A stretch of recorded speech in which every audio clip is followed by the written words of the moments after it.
এই মৃত ব্যক্তির জন্য চিৎকার করে কান্নাকাটি করা যাবে না।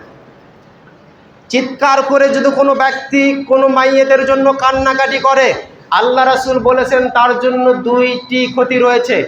এক, যে চিৎকার করে কান্নাকাটি করবে তার ক্ষতি, আর এক ক্ষতি যে ব্যক্তি মারা গেছে মাইয়েত তার ক্ষতি। এই দুই প্রকারের ক্ষতির কথা হাদিসের মধ্যে এসেছে।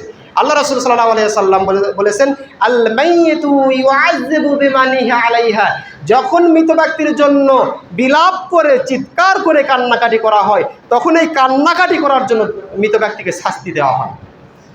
এবার আমার পিতামাতা মারা গেছে, আপনার পিতামাতা ভাই বোন পরিবারের কেউ মারা গেছে, এবার যত চিল্লাচিল্লি করে চিৎকার করে কাঁদবেন, তত মৃত্যু ব্যক্তির কবরে আরো শাস্তির ব্যবস্থা করা হবে,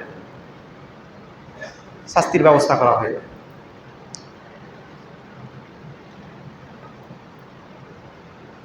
এরপরে আমাদের জন্য শাস্তি কি?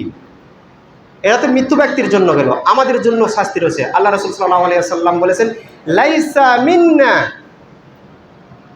মিন্না মিন, আল্লাহ রাসূল সাল্লাল্লাহু আলাইহি ওয়াসাল্লাম বলেছেন, যে ব্যক্তি চিৎকার করে কান্নাকাটি করলো ওই ব্যক্তি আমার দলভুক্ত নয়, আমার উম্মতের দলভুক্ত নয়।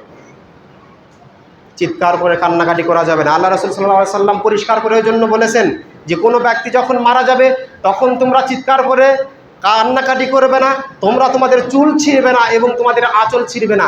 আমরা যে এরকম করি, যখন কেউ মারা যায় তখন এমন কান্নাকাটি করি, মাটি থাবড়াই, বুক চাপড়াই, জামা কাপড় ছিঁড়ে ফেলি, চুল দাড়ি ছিঁড়ে ফেলি।